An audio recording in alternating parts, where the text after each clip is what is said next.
My friends, good day. I've never liked the Aeroflot Flight 1492 accident that I'm going to tell you about today, quite simply.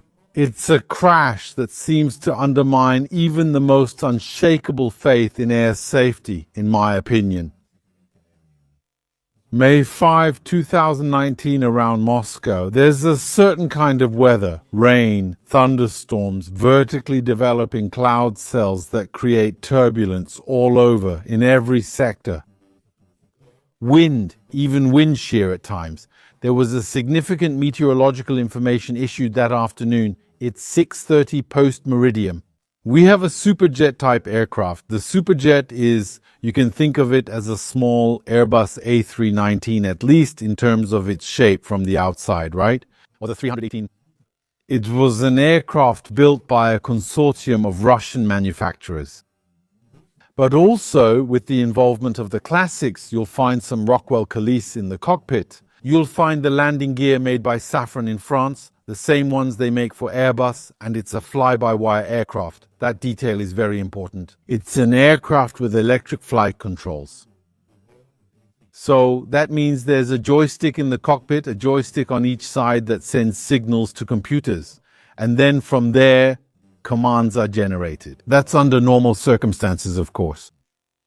This aircraft is supposed to go to Murmansk, that's to the north. It's a 2-hour flight, and on board, in economy class, there are 78 people. That day, there's a small problem caused by the weather, a minor operational issue. That means that normally when the planes took off from the runway that day, well, they wanted to head north. There was a departure route known as a standard instrument departure route, and actually, that route required them to climb straight ahead along the runway axis for many kilometers before they could turn right and head north. So, the problem was that storm cells had developed exactly in line with the runway extension. Why were the planes following this route that day? So, basically what they did was, shortly after takeoff, they asked the air traffic controller for permission to turn right. The controller, knowing that there were storms, of course, would systematically allow them to turn right well before reaching the published turning point, which allowed them to avoid it. That was the main part of the storms. Our pilots in their Superjet aren't going to do this. They're going to program the sidey and then take off and go straight ahead. So, they had weather radars, but they had set them incorrectly, which means they had adjusted them. The radar's sweep range was very short. And since it was very short, it didn't allow them to see the cells until the moment they were technically inside them. So, they take off, start climbing, go straight ahead. After a while, the turbulence increases, they decide to make their turn, but it's too late. They're inside an area that, if the radar were properly configured, would be shown in red. They go into it and they get shaken up really badly.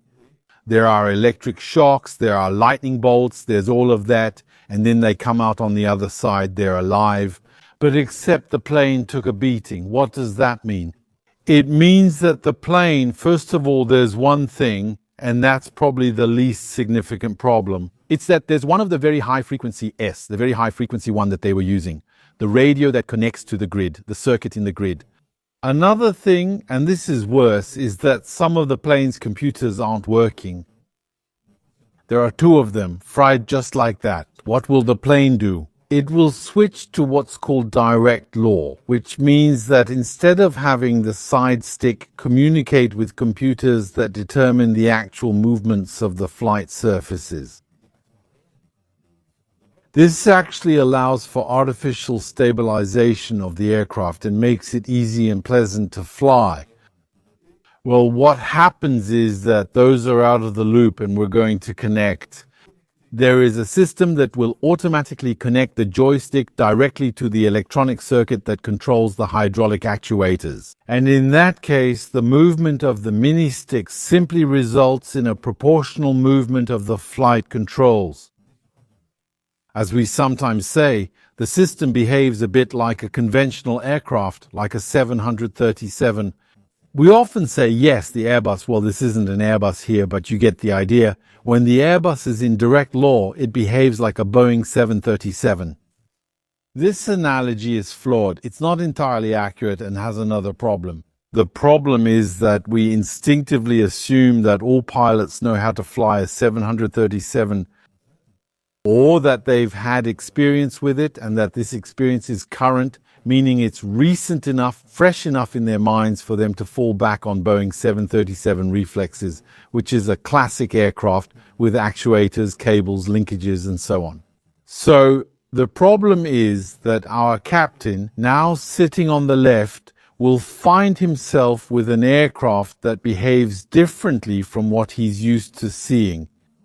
He no longer has auto trim. For example, on a classic aircraft like the 737, the pilots are constantly adjusting the trim. They have 2 buttons on the control column, and they're always adjusting the trim. This action is very important to keep the aircraft balanced with its speed on fly-by-wire planes like Airbus or Superjet. That's not the case here. There's still the trim, it still exists, but it's managed automatically by the system, so mentally it will disappear, it will leave the pilot's mental universe. That means they can almost forget it exists, even though it's actually there. It's just as important as on a Boeing 737, but it's done automatically. The problem is, if it switches to direct law like what just happened to this Superjet, well, this time it's more automatic. You have to use and manage it yourself. There are buttons you handle on your own. Our pilot might forget. For 12 or 13 minutes, he doesn't even touch the TRIM. And he starts fighting against the plane with the side stick, trying to fly straight, while he doesn't even think about touching the trim, about balancing his plane so he can handle things properly. So another thing I'd like to say is that when the Superjet came out, the manufacturer said that switching to direct law is an extremely rare event. It's not something that happens on our plane. Yes, that's theoretical. It can happen if we can't stay in normal law because we have failed computers and everything. We could potentially find ourselves in direct law. Some pilots, take the Airbus for instance, have never encountered it in their careers. In practice, direct law doesn't exist. It's just a theoretical concept. Even if it's practiced in the simulator, it's something that the majority of pilots will never see. They'll go their whole careers until retirement without ever experiencing it. But the problem with the Superjet is that, given the kind of conversation I just shared with you, Aeroflot and other companies using this aircraft said to themselves, there's no need to train our pilots excessively to handle this mode, which in any case only exists in theory, so the pilots weren't properly trained on that mode. Later on, reality showed that the Superjet had a rather unhealthy tendency, for various reasons and on various occasions, to switch into direct law mode. So, between the theory and the assumptions that had been made and reality, we can see there's a big gap. It was common, and honestly, the plane wasn't very successful in exports. Because quite simply, the companies that bought it would quickly return it and cancel the rest of their orders. Because it kept breaking down with constant errors. You had to wait forever to troubleshoot, to fix it, to get the parts. So it's an aircraft, you could say, let's just say politely that it lacked maturity at that time. So did our pilot, who also lacked maturity. On this aircraft, he starts doing all sorts of crazy things. So the plane is being shaken all over the place and he's struggling with it to fly it. And gradually, he's going to develop a kind of panic that will take hold of the pilots, a sort of loss of confidence. They probably never realized what happened or that they were in direct mode. If they had understood or considered it, what would the implications be? They almost wouldn't have gone to their destination with this. It's not the end of the world. In reality, you just need to practice it on an Airbus simulator. When the plane switches to direct law, the only thing it does, it's a bit surprising. The plane becomes a bit more aggressive. You feel that the same movements are now a bit rougher. And then you just have to go easy. It takes a minute or two to get used to it, and after that, it's fine. After that, you just change the way you work with it, that's all. Here we clearly heard panic and lost confidence. On the radio, at first they have a lot of trouble communicating because they don't realize that the main radio, the first one, is dead and that they need to switch to others, so they end up switching to other radios. They manage to communicate with the air traffic controller and then they declare what's called a PAN situation, PAN, It means there's an urgent situation requiring their return and more. But it's not a distressed situation like a mayday would be, like when you declare a mayday, which means the situation is much more serious. The air traffic controller asks them if they need the firefighters to be waiting for them upon arrival. The pilots are going to say no, and here again we see a poor assessment from the pilots, but maybe potentially from the air traffic controller as well. Because even on this channel you'll see there are often cases where pilots declare that they want to return to the airfield because they have a problem.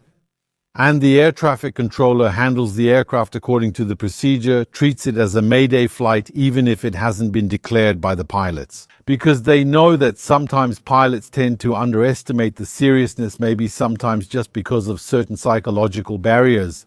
They don't want to admit they're in a mayday situation, so they can't bring themselves to say it. In that case, it's the air traffic controller who will take the initiative. And it's better to send the firefighters to the runway, even if it's not absolutely necessary. They turn around and go back, than to have a plane crash and the firefighters aren't there. So our pilots manage somehow to line up the plane with the runway, and then they want to land at all costs.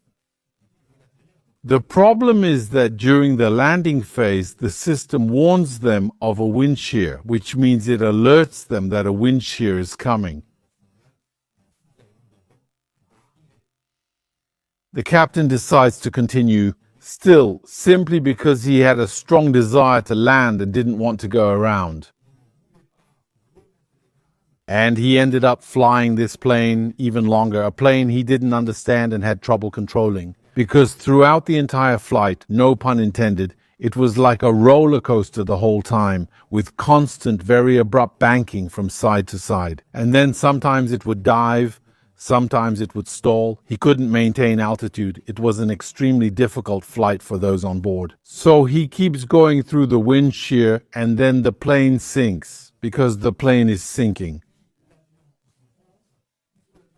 He starts having increasingly disproportionate reactions. With the throttle, he adds a bit of power to compensate for the wind shear. And the reality is that this aircraft, so when it reaches the landing zone of the runway, it's really going too fast.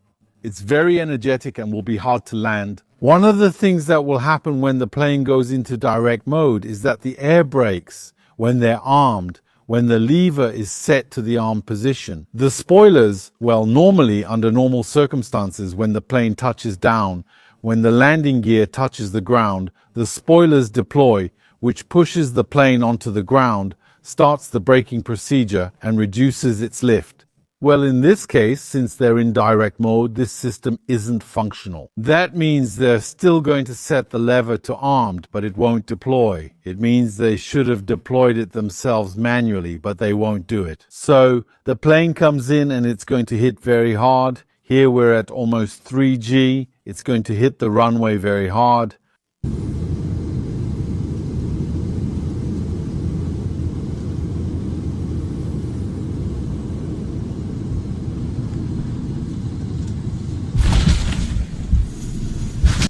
What happens when it hits hard? Well, it's going to bounce. Imagine a plane comes in fast, it hits the runway hard, the spoilers don't deploy. Logically, you get a bounce.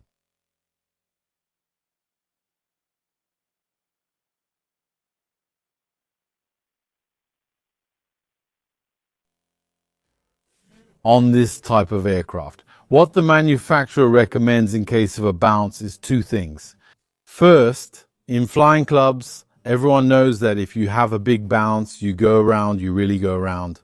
Because it's much easier to go around than to try to save a landing that's going wrong. In any case, on the Superjet, there are two options. That means if it's a small bounce, you can recover it. Well, I want to say do nothing. What you need to do is keep the mini stick where it was during the first impact. The plane will lift up, it will keep its nose high, it will lose a bit of speed again, and it will come back down to touch. Do nothing. Otherwise, if the bounce is too high, it's just like at the flying club. Throttle up fully and go around for another approach. There's one thing you should never do, whether you're in a Superjet or a Cessna 152. There's one thing, and everyone at the flying club knows this. What's the worst mistake you can make during a bounce on landing? By the way, it's a mistake that's mostly instinctive. It's pushing on the control stick. That's the worst thing that can happen. Why? Because we have a plane that might still be too fast, but at the same time, aerodynamically, it's quite slow. It's still flying. It still has lift because it's pitched up a lot. If you push on the control stick, it will quickly nose down and it can hit with the nose wheel. By the way, very often in flying clubs, that's how you find planes in the hangars with the nose wheel broken and the propeller that hit the ground. It's simply because the guy came in, hit, and the plane bounced up. And then he did that to try to bring it back down to the ground. And when he does that, what he'll see is suddenly the ground or the runway completely filling the canopy, and the next instant it's impact. So it's rarely fatal in aviation in general, this kind of thing, but it can be.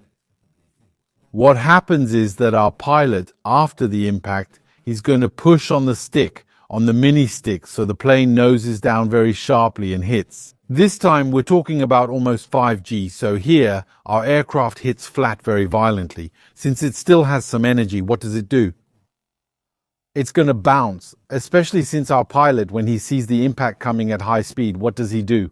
He pulls the stick back thinking, whoa, so he pulls it all the way. So he's going to pull all the way back to try to stop the fall, but when the fall happens and the plane bounces hard, what does he do? He sees that his plane is bouncing, he wants to bring it back to the ground, so he's going to push the nose down. So in reality, what we have is what's called pilot-induced oscillations. That means he's acting 180 degrees opposite of what he should be doing. He's actually doing the opposite of what he should do.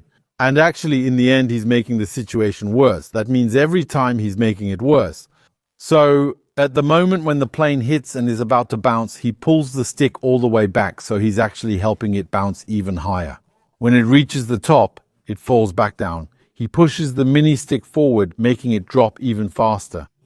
There are surveillance camera videos that show this sequence, which is really typical of a small club plane or of a pilot who was allowed to fly solo too soon. And actually, after 3 hits, the plane ends up braking. That means on the last hit, we're beyond 5G of impact. The pilot dives and then the plane heads toward the ground, and there, the landing gear breaks, the landings, they rupture the fuel tanks. It's been a long story. I've written about it so far, since from a certification perspective, that shouldn't happen. But well, once a plane breaks apart, it's extremely hard to predict what will break first. Even though there are designs made so that normally the landing gear breaks without rupturing the fuel tanks, in real life, it can happen. That's what happened then. The aircraft is going to hit hard one last time. The landing gear with its struts will puncture the fuel tanks and they will start to leak. And then a fire breaks out. The aircraft is still sliding on the ground while the fuel is burning behind it.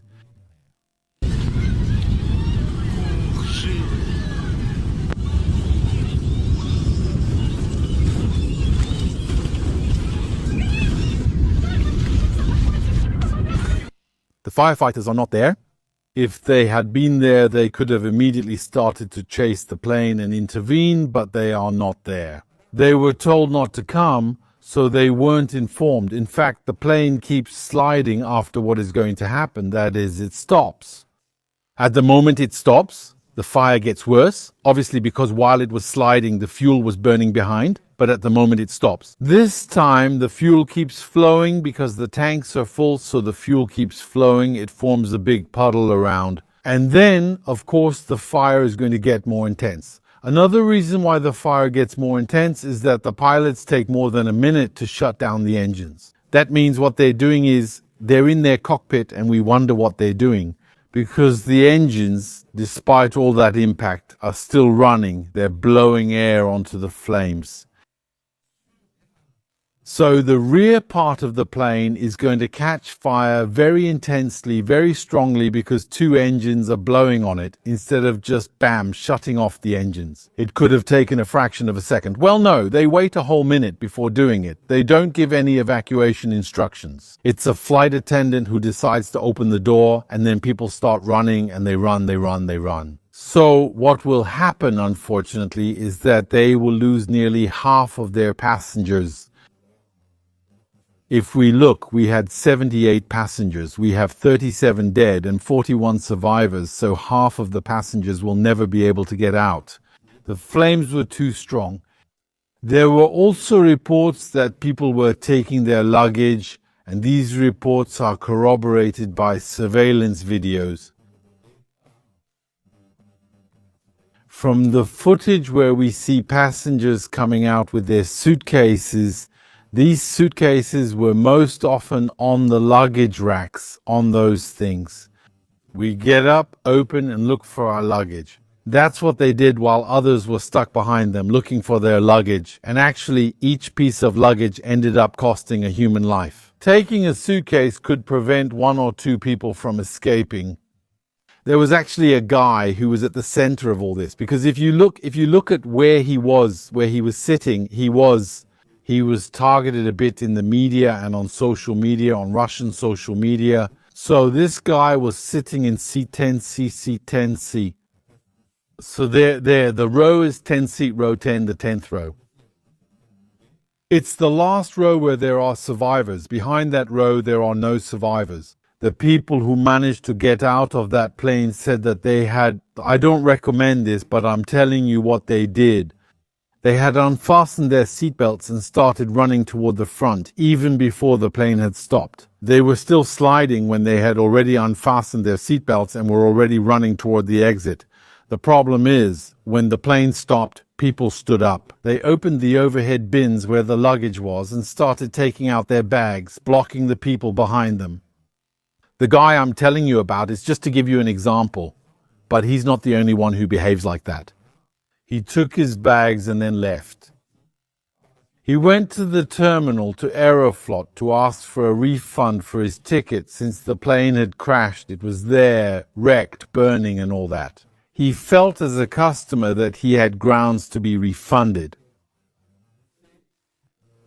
The Aeroflot employees saw things differently. They considered that, well, he boarded the plane took off. From that point on, they considered the ticket used. In any case, things escalated very quickly. There was a shouting match and all that. And then what he did was he went in front of the journalists who had come to cover the crash. He went in front of the journalists to have them witness it. How? By saying that Aeroflot's customer service is extremely bad and that he wasn't refunded. And he had his luggage with him. And that's what later drew the attention, isn't it, of the media to him in a very unfavorable way. But that's what happened. What happened next is that the firefighters arrived. They started to put out the fire, but it was too late for the people trapped inside. The captain and the last person, it's important to mention this in his defense, was the last person to come out of the plane alive. That means he stayed in the plane until there were no more people coming out of the smoke. When he realized it was too late, that the heat was overwhelming him, that the smoke was too thick, he decided to leave the plane. He was the last one to leave alive. Afterwards, he was sued, he lost his license, and he was sentenced to 2.5 years in prison. He shouldn't have lost his license. He should never have had it to begin with, because clearly this is someone who was not qualified to operate this plane. He was not able to fly it under proper conditions. But unfortunately, that's what happened. So, my friends, thank you for watching this, episode. As I told you, it's an episode that shakes your faith. The strongest in aviation, because here we have a crew that isn't up to the task and a plane that isn't either. We also have an air traffic controller who's not doing well and passengers who don't want to evacuate without leaving their luggage behind. So there you go. I think that in the end, maybe a law will be needed. Something that says that in case of an airplane evacuation, each piece of luggage would cost, for example, 5 years in prison and a €50,000 fine. That would definitely make people calm down. That in the briefings, let's say, in case of evacuation, the doors are here, etc. If evacuated, leave your luggage behind. Any luggage you take will be weighed, right?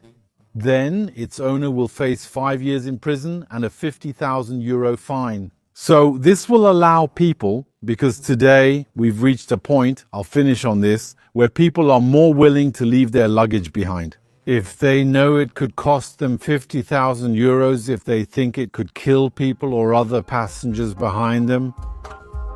Thanks for watching until the end. See you in the next video.